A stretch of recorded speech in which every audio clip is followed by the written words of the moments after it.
शुक्लां ब्रह्मविचारसारपरमामाद्यां जगद्व्यापिनीं वीणापुस्तकधारिणीमभयदां जाड्यान्धकारापहां हस्ते स्फाटिकमालिकां विदधतीं पद्मासने संस्थितां वन्दे तां परमेश्वरीं भगवतीं बुद्धिप्रदां शारदां। శ్రీ మహాగణాధిపతయే నమః, శ్రీ మహాసరస్వత్యై నమః, శ్రీ గురుభ్యో నమః. జూన్ మాసంలో గోచార ఫలితాలు ఎలా ఉన్నాయో తెలుసుకుందాం. ముందుగా ఈ జూన్ మాసంలో ముఖ్యమైనటువంటి గ్రహాలు చంద్రుణ్ణి మినహాయించి 8 గ్రహాల యొక్క సంచారము ఏ రాశులలో సంభవిస్తుంది, వాటి యొక్క స్థితి మూలకంగా మేషరాశి వారికి ఎలాంటి ఫలితాలు ఉన్నాయో తెలుసుకుందాం. ఈ జూన్ నెలలో 15వ తారీఖు వరకు సూర్యుడు వృషభ రాశిలో సంచరిస్తున్నాడు. 16 నుండి మిథున రాశిలోకి ప్రవేశించి మాసాంతం కూడాను మిథున రాశిలో సంచరిస్తున్నాడు. కుజుడు 6వ తారీఖు వరకు కర్కాటకంలో సంచరిస్తున్నాడు. 7వ తారీఖు నుండి సింహంలో ప్రవేశించి మాసాంతం సింహంలో ఉంటున్నాడు. బుధుడు 6వ తారీఖు వరకు వృషభ రాశిలో సంచరిస్తున్నాడు. 22వ తారీఖు వరకు మిథున రాశిలో సంచరిస్తున్నాడు. 23 నుండి మాసాంతం కర్కాటక రాశిలో సంచరిస్తున్నాడు. గురువు మిథున రాశిలో సంచరిస్తున్నాడు ఈ మాసం మొత్తం కూడాను. శుక్రుడు 1వ తారీఖు నుండి చివరి వరకు కూడాను మేషరాశిలో సంచరిస్తున్నాడు. శనేశ్వరుడు మీనరాశిలో సంచరిస్తున్నాడు. రాహువు కుంభం, కేతువు సింహరాశిలలో సంచరిస్తున్నాడు. ఈ విధంగా ఈ 8 గ్రహాల యొక్క స్థితి ఈ రాశులలో ఉంది. అయితే మేషరాశి వారికి ఈ మాసంలో ఏ ఏ స్థానాలలో ఉన్నారు ఈ గ్రహాలు అనే విషయాన్ని చూసినట్టయితే, రవి 15వ తారీఖు వరకు 2వ స్థానంలో సంచరిస్తున్నాడు, అనానుకూలంగా ఉన్నాడు. తదనంతరం 3వ రాశిలోకి అంటే తృతీయ స్థానంలోకి ప్రవేశిస్తున్నాడు. అది చాలా అనుకూలమైనటువంటి సంచారము. అంగారకుడు చతుర్థ పంచమ స్థానాలలో ప్రతికూలంగా ఉన్నాడు. బుధుడు 2, 3, 4 స్థానాలలో అనుకూలంగా ఉన్నాడు. గురువు 3వ స్థానంలో ప్రతికూలంగా ఉన్నాడు. శుక్రుడు జన్మస్థానంలో అనుకూలంగా ఉన్నాడు. శనేశ్వరుడు ద్వాదశ స్థానంలో ప్రతికూలంగా ఉన్నాడు. రాహువు ఏకాదశ స్థానంలో అనుకూలంగా ఉన్నాడు. కేతువు పంచమ స్థానంలో ప్రతికూలంగా ఉన్నాడు. ఈ విధంగా గ్రహస్థితి ఈ జూన్ నెల లోపల ఉంది. ఈ జూన్ మాసము చాలా కలిసి వచ్చేటువంటి మాసం. ఎందుకంటేను గత మాసంలో ముఖ్యమైనటువంటి గ్రహాలు రాశి మారినాయి కనుక ఈ జూన్ మాసం నుండి గ్రహస్థితి మనకు అనుభవంలోకి వస్తుంది. అయితే ఈ మాసంలో మేషరాశి వారికి చూసినట్టయితే గ్రహస్థితి ఓవరాల్గా మిశ్రమంగా ఉంది. కొన్ని విషయాలలో అనుకూలత, కొన్నింటిలో ప్రతికూలత గోచరిస్తుంది. మొదటి 2 వారాలు 1-2 వారాలు కొంత అనానుకూలంగా ప్రారంభించినటువంటి పనులలో ఆలస్యము, మధ్యన ఆగిపోవడము ఇలాంటివి ఉన్నప్పటికీ 3-4 వారాలు బాగా కలిసి వచ్చేటువంటి అవకాశాలు బాగా ఉన్నాయి. ఇక ఉద్యోగస్తులు ఆఫీసులో చాలా అనుకూలంగా ఉంటారు. హైఅప్స్తో అనుకూలంగా ఉంటారు. క్లయింట్స్కు కావలసినటువంటి పనులను చేసి పెడతారు. పక్క వారితో సహ ఉద్యోగులతో మీకు బాగా అనుకూలత ఉంది. 3-4 వారాలలో అధికారులు ముఖ్యంగా మీ నైపుణ్యాన్ని, మీ స్కిల్ను గుర్తించి మీకు మంచి పనులు అప్పజెప్పడము, తద్వారా మీకు మానిటరీగా బెనిఫిట్ అయ్యేటట్టుగా వాళ్ళు చూసేటువంటి అవకాశాలు కూడాను బాగా కనబడుతున్నాయి. ఇక ముఖ్యమైనటువంటి పనులలో మనస్సును మీరు నిలుపుతారు. అంటే పనులను చాలా శ్రద్ధతో మీరు చేస్తూ ఉంటారు. తద్వారా కలిసి వచ్చేటువంటి అవకాశాలు బాగా ఉన్నాయి. సక్సెస్ రేట్ బాగా పెరుగుతుంది. ఇక ప్రయాణాలు బాగా కలిసి వస్తాయి. తద్వారా మీకు మానసికమైనటువంటి సంతృప్తి గోచరిస్తుంది. చేపట్టినటువంటి పనులు, తద్వారా మీరు చేయవలసినటువంటి ప్రయాణాల మూలకంగా రావాల్సినటువంటి డబ్బు కూడాను మీ చేతికి అందుతుంది. మానసికంగా కూడాను మీరు చాలా సంతృప్తిగా ఉండేటువంటి అవకాశాలు ఉన్నాయి. నిర్మాణాత్మక పనులు చేపడతారు. అయితే నిర్మాణాత్మక పనుల లోపల గృహ నిర్మాణం కానివ్వండి, ప్లాట్లు కొనడము, ఇంకా పెద్ద మొత్తంలో పెట్టుబడులు పెట్టేటువంటి పనుల లోపల కొంత ఆటంకాలు, ఆలస్యము గోచరిస్తుంది. వ్యాపారస్తులకు మట్టుకు ఈ మాసం బాగా కలిసి వస్తుంది. చేతిలో ఉన్నటువంటి వ్యాపారము నిరాటంకంగా కొనసాగుతుంది, లాభాల బాటన ఉంటారు.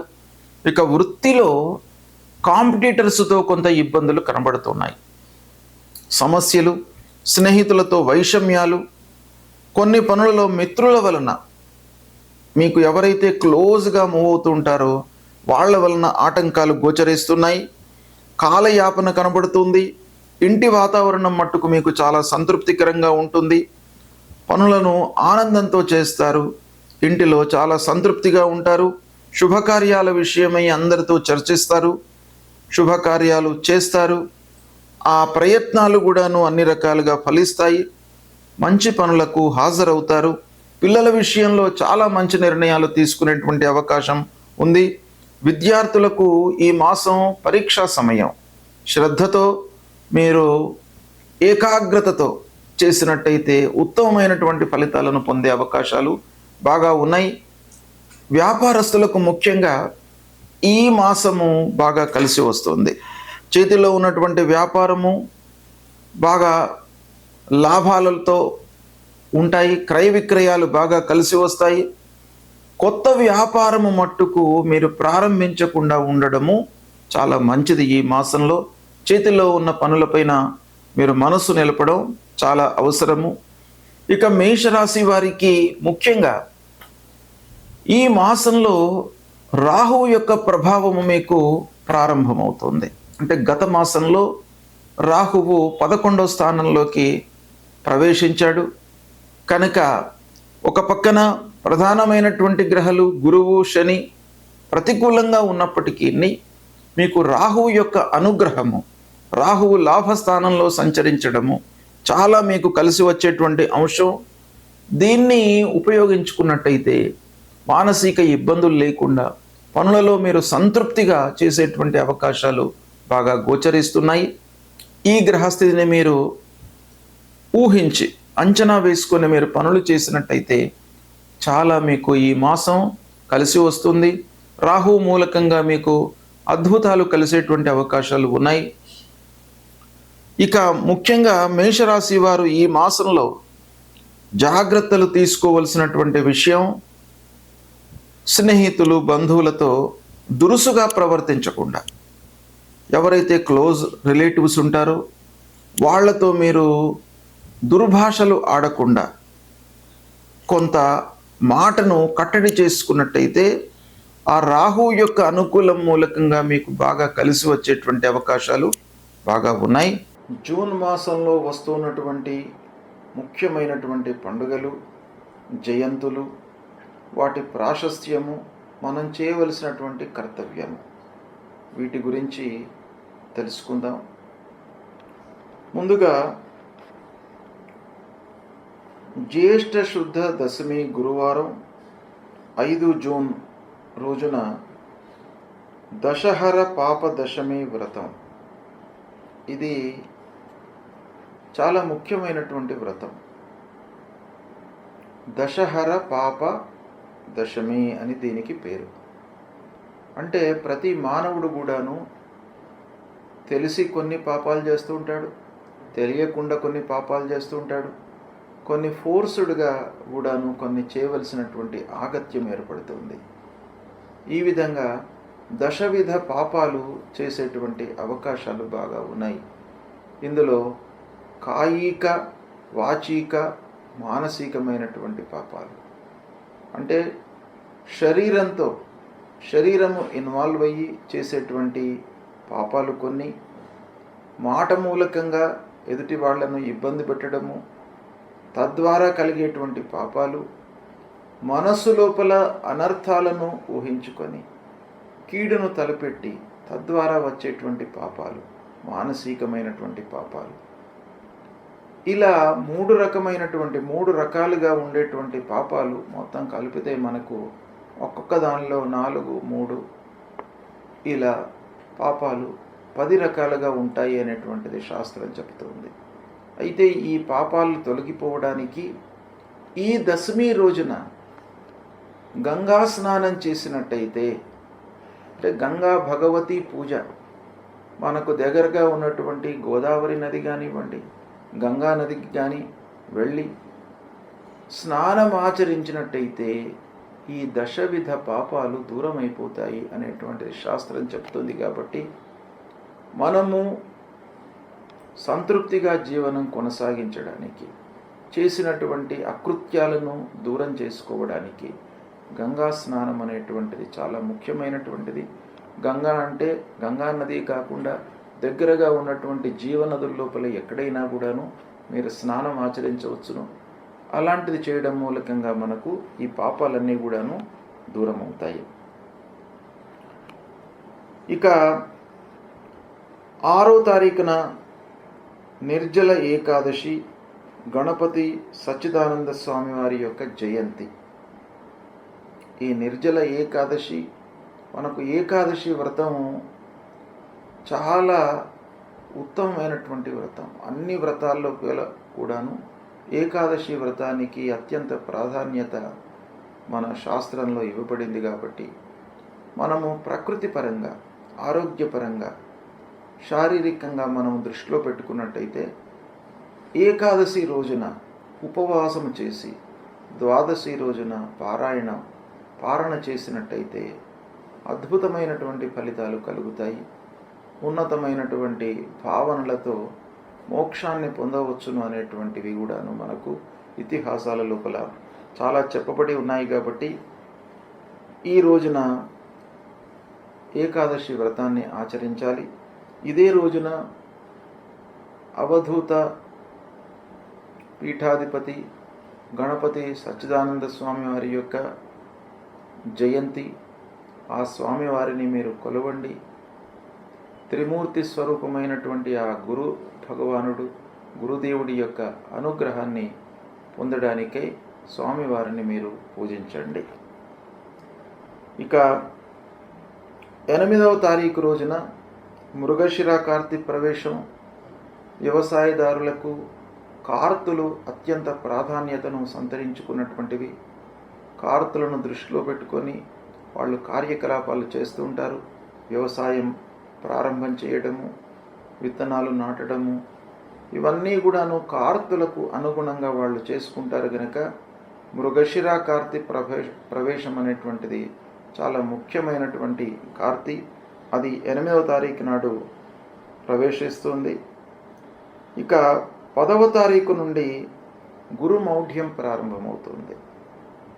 గురుమౌఢ్యము అనంటే గురువు మనకు కనిపించకుండా లుప్తమవుతాడనమాట. గురుగ్రహము కనపడకుండా ఉన్నప్పుడు శుభకార్యాలు చేయకూడదు అనేటువంటిది శాస్త్రం చెప్తుంది.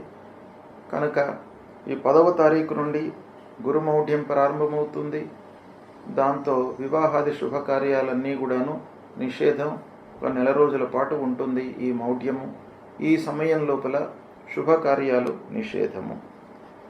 తర్వాత 11వ తారీఖున జ్యేష్ఠ పౌర్ణిమ బుధవారం వటసావిత్రి గౌరీ వ్రతం. ఈ వటసావిత్రి గౌరీ వ్రతము ముత్తైదువులకు ఆ సావిత్రి ఎలానైతే గౌరీదేవిని పూజించి మాంగళ్యాన్ని రక్షించుకుందో అలాంటి ఉత్తమమైనటువంటి ఈ వటసావిత్రి వ్రతము 11వ తారీఖున వస్తుంది. దీన్ని కూడాను అందరూ ఆచరించి శుభప్రదమైనటువంటి జీవితాన్ని కొనసాగించడానికి ఈ వ్రతం బాగా ఉపయోగపడుతుంది. ఇక 14 జూన్ శనివారం సంకష్టహర చతుర్థి వ్రతం. సంకష్టహర చతుర్థి వ్రతము ప్రతి మాసం లోపల కూడాను పౌర్ణిమ తర్వాత తదియ కానివ్వండి, చవితి రోజున కానీ ఈ వ్రతం వస్తుంది. అందరూ కూడాను ఈ రోజున సంకష్టహర చతుర్థి వ్రతాన్ని ఆచరించి ఆటంకాలు లేకుండా మనము చేపట్టేటువంటి పనులు సుఖమయంగా పూర్తి కావడానికి, ఆ గణపతి యొక్క అనుగ్రహాన్ని పొందడానికై ఈ వ్రతాన్ని మనము ఆచరిస్తాం. ఈ వ్రతం లోపల ఉన్నటువంటి కర్తవ్యం ఏంటంటే, ఉదయం నుండి మనము ఉపవాసంతో ఉండి గణపతిని అర్చించి అభిషేకం చేసి సాయంకాలము చంద్రోదయం వరకు ఉపవాసము ఉండి చంద్రుణ్ణి చూసిన తరువాత ఉపవాస దీక్షను విరమించి అప్పుడు ఆ గణపతికి మళ్ళీ ఒకమారు ప్రార్థన చేసుకొని భుజించడము. ఇది ఈ సంకష్టహర చతుర్థి రోజున చేయవలసినటువంటి కర్తవ్యము. ఈ వ్రతము చాలా ముఖ్యమైనటువంటిది. కష్టాలు నివారిస్తాడు గణపతి, ఆటంకాలు రాకుండా మిమ్మల్ని కాపాడుతాడు. కాబట్టి ఈ సంకష్టహర వ్రతము అనేటువంటిది మీరు ఆచరించండి, శుభ ఫలితాలను పొందుతారు. తర్వాత 15వ తారీఖున మిథున సంక్రమణ ప్రవేశమవుతుంది. ఈ సంక్రమణ రోజున పితృదేవతల ప్రీత్యర్థమై మనము ఎవరికైనా కూడాను కొంత అన్నదానం చేసినట్టయితే మీకు సత్ఫలితాలు పొందుతారు. ప్రతి సంక్రమణ రోజున పితృదేవతల ప్రీత్యర్థమై మీరు ఒకరికి కానీ ఇద్దరికి కానీ మీకు ఎంతమందికి అనుకూలమైతే మీ శక్తి కొలది అన్నదానం చేయండి, సత్ఫలితాలను పొందుతారు. ఇక 23వ తారీఖు రోజున సోమప్రదోషమి వ్రతం, మాస శివరాత్రి, ఈ రెండు కూడాను ప్రదోషమి మాస శివరాత్రి శివ వ్రతాలు. ఈ రెండు వ్రతాలను సోమప్రదోషమి అదే రోజు వస్తుంది, అదే రోజున కూడాను మాస శివరాత్రి ఉంది. ఆ శంకరుణ్ణి ప్రదోష కాలం లోపల మీరు పూజించినట్టయితే మీకు అన్ని రకాలుగా ఐశ్వర్యాన్ని, అపమృత్యు దోషాలను తొలగిస్తాడు. అపమృత్యు దోషాన్ని తొలగించి ఐశ్వర్యాన్ని ప్రసాదించేటువంటి ఆ శంకరుడు ఆ సోమప్రదోషమి రోజున మీరు పూజించినట్టయితే తప్పకుండా మీకు అనుగ్రహం లభిస్తుంది. తర్వాత అమావాస్య, దర్శమావాస్య కూడాను 25వ తారీఖు నాడు వస్తుంది. ఈ అమావాస్య రోజున కూడాను పితృదేవతల ప్రీత్యర్థమై మీరు అన్నదానం చేయండి. ఎవరైతే నిస్సహాయులు ఉన్నారో, అంగవైకల్యంతో ఇబ్బంది పడుతున్నటువంటి వాళ్లకు మీరు కొంత అన్నదానం చేయండి. ఒకరికి ఇద్దరికి మీ శక్తి కొలది అన్నదానం చేసినట్టయితే మీ పితృదేవతల యొక్క అనుగ్రహం మీకు లభిస్తుంది, పితృదోషము ఉండకుండా ఉంటుంది. కాబట్టి ప్రతి అమావాస్య రోజున కూడాను మీరు ఈ కర్తవ్యాన్ని ఆచరించండి. ఇక 27 జూన్ జగన్నాథస్వామి వారి యొక్క రథోత్సవము, పూరి జగన్నాథస్వామి రథోత్సవము ప్రారంభమవుతుంది. ఇక 29 జూన్ రోజున బోనాలు ప్రారంభమవుతాయి. ఇవి ముఖ్యమైనటువంటి పండుగలు ఈ జూన్ మాసంలో ఉన్నాయి. ఈ పండుగలను మీరు గుర్తించి ఋషులు మన జీవితము సుఖమయంగా జరగడానికి, ఆటంకాలు లేకుండా, ఇబ్బందులు లేకుండా, అపమృత్యువు దరి చేరకుండా ఆరోగ్యవంతమైనటువంటి జీవితాన్ని గడపడానికి ఋషులు దర్శించి మనకు నిర్ణయించినటువంటి పండుగలు ఇవి. హిందూ సాంప్రదాయానికి మూల స్తంభాలు. పండుగలను గుర్తించి ఆచరించడం అనేటువంటిది. కనుక ఈ పండుగలను ఆచరించినట్టయితే మన జీవితము సుఖమయంగా జరుగుతుంది. ఆ పండుగల వెనుక ఉన్నటువంటి ఇతిహాసాన్ని కూడాను మీరు అర్థం చేసుకొని దానికి ప్రత్యామ్నాయమైనటువంటి కర్తవ్యాలు, ఏ పండుగ రోజున మనం ఏం చేయాలి అనేటువంటిది మీకు స్థూలంగా నేను చెప్పాను. ఇంకా కూడాను మీరు ఈ విషయాన్ని మీరు తెలుసుకొని ఆచరించినట్టయితే జీవితాన్ని సుఖంగా మీరు కొనసాగించడానికి అవకాశాలు ఉంటాయి. గ్రహస్థితి ప్రతికూలంగా ఉన్నప్పుడు మనము చేయవలసినటువంటి కర్తవ్యాలు 2 ఉంటాయి. ఒకటి, మనము రెట్టింపు శ్రమతో ఆ పనులను చేయాలి. అంటే శక్తియుక్తులను ఉపయోగించి పనులు చేయడము. రెండవది, భగవంతుడి యొక్క అనుగ్రహం కొరకై మనము చేయవలసినటువంటి పరిహారాలు. ఇందులో ముఖ్యమైనటువంటి గ్రహాలు మనపైన చాలా ఎఫెక్ట్ను చూపిస్తాయి. సూర్యుడు, కుజుడు, గురువు, శనేశ్వరుడు, రాహువు, కేతువులు ఈ గ్రహాలు ప్రతికూలంగా ఉన్నప్పుడు మనం చేయవలసినటువంటి విధి విధానాలు, పరిహారం ఏంటి అనేటువంటి విషయాన్ని చెప్తాను. సూర్యుడు ముఖ్యంగా మనకు ఆరోగ్యాన్ని ఇచ్చేటువంటి గ్రహము. ఆరోగ్య ప్రదాత అయినటువంటి సూర్యుడి యొక్క అనుకూలత బాగా ఉండాలి.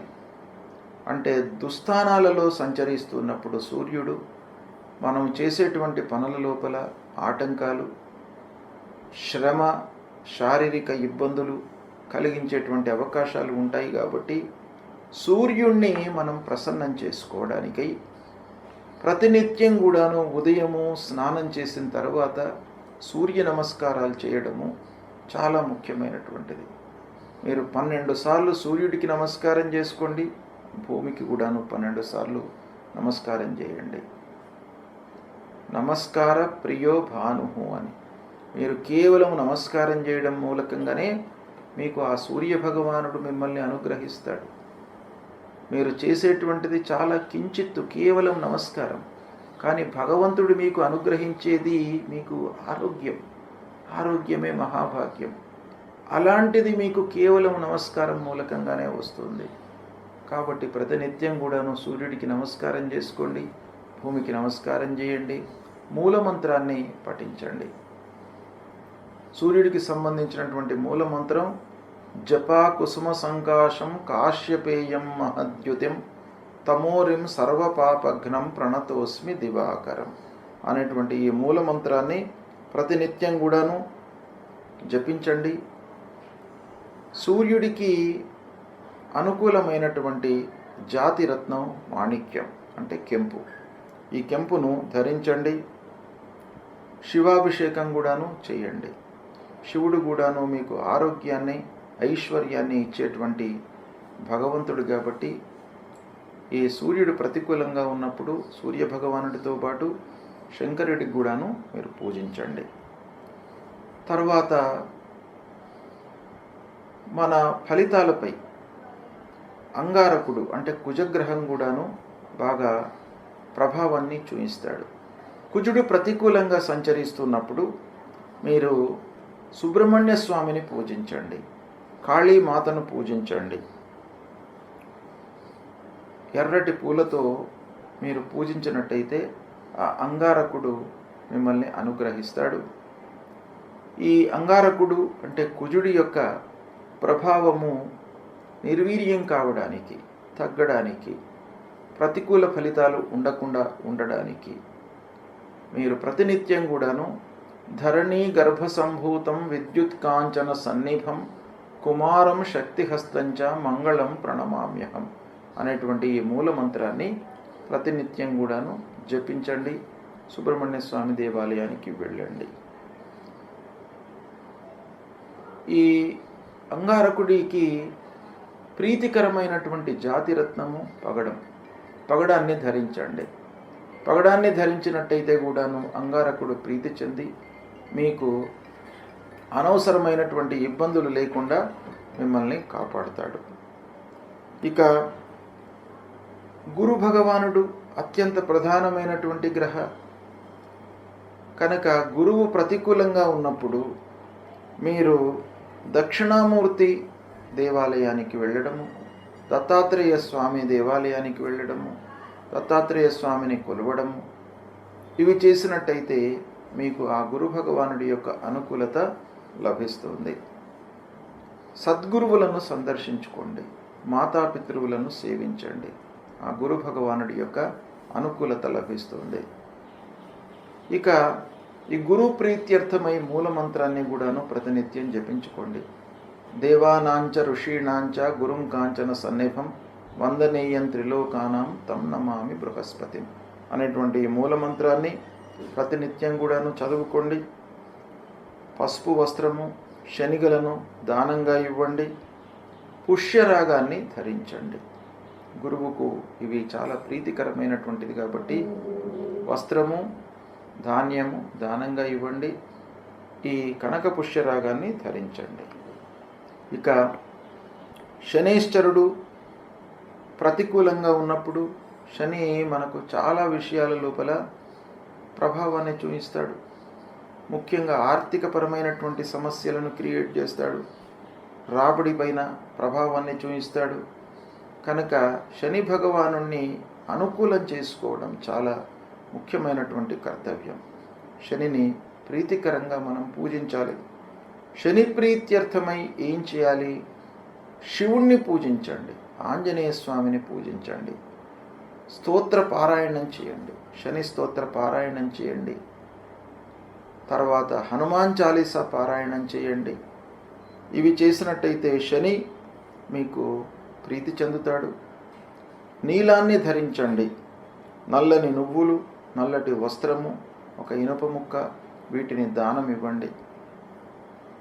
ఇక శని ప్రీత్యర్థమై మీరు నీలాంజన సమాభాసం రవిపుత్రం యమాగ్రజం ఛాయా మార్తాండ సంభూతం తం నమామి శనైశ్చరం అనేటువంటి ఈ మూల మంత్రాన్ని ప్రతినిత్యం కూడాను జపించండి.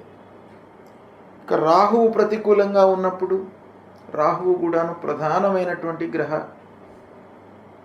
ఛాయాగ్రహము, మనపైన మానసిక శారీరక ఇబ్బందులను క్రియేట్ చేసేటువంటి గ్రహము, అనవసరమైనటువంటి భయాన్ని కల్పించేటువంటి గ్రహము, ఆందోళనలకు గురి అయ్యేటువంటి అవకాశాలు రాహువు ప్రతికూలంగా ఉన్నప్పుడు బాగా ఉంటాయి. కాబట్టి రాహువును తప్పకుండా ప్రీతికరంగా మీరు చేసుకోవాలి. ఈ రాహు ప్రీత్యర్థమై దుర్గాదేవిని పూజించండి, మినుములు దానంగా ఇవ్వండి, గోమేధికాన్ని ధరించండి. దుర్గామాత దేవాలయానికి ప్రతినిత్యం కూడా వెళ్ళినట్టయితే రాహువు ప్రీతి చెందుతాడు. రాహు మూలకంగా కలిగేటువంటి దుష్ప్రభావం దూరమవుతుంది. ప్రతినిత్యం కూడాను మూలమంత్రాన్ని జపించండి. అర్ధకాయం మహావీర్యం చంద్రాదిత్య విమర్ధనం సింహికా గర్భ సంభూతం తం రాహుం ప్రణమామ్యహం అనేటువంటి మూలమంత్రాన్ని ప్రతినిత్యం కూడాను జపించండి. ఇక కేతువు ప్రతికూలంగా ఉన్నప్పుడు మీరు ఏం చేయాలి? గణపతిని పూజించండి. ఆ గణాధిపతిని పూజించడం మూలకంగా ఆటంకాలు లేకుండా ఉంటాయి, ఆలస్యం జరగకుండా ఉంటాయి మనం చేపట్టినటువంటి కార్యక్రమాలలో. కనుక ఆ గణపతిని సేవించండి, గణపతి దేవాలయానికి వెళ్ళండి, ఉలువలు దానంగా ఇవ్వండి, వైడూర్యాన్ని ధరించండి.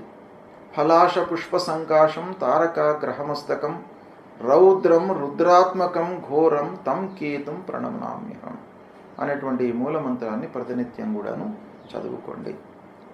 ఈ గ్రహాలకు సంబంధించిన ఈ మూలమంత్రాలే కాకుండా గ్రహస్థితి ప్రతికూలంగా ఉన్నప్పుడు, మీకు మానసికమైనటువంటి ఇబ్బందులు తలెత్తుతున్నప్పుడు, శారీరకమైనటువంటి ఇబ్బందులు ఎదురవుతున్నప్పుడు, ఆర్థికపరమైనటువంటి సమస్యలతో కొట్టుమిట్టాడుతున్నప్పుడు మీరు చేయవలసినటువంటి కర్తవ్యము లలితా సహస్రనామ పారాయణం చేసుకోండి, విష్ణు సహస్రనామ పారాయణం చేయండి, ఆదిత్య హృదయాన్ని చదువుకోండి, శివుణ్ణి పూజించండి, శివుని యొక్క దేవాలయానికి వెళ్ళి అభిషేకం చేయించండి. ఇవి చేసినట్టయితే మీకు గ్రహస్థితి మూలకంగా కలిగేటువంటి దుష్ప్రభావము దూరమవుతుంది, శుభ ఫలితాలను పొందుతారు.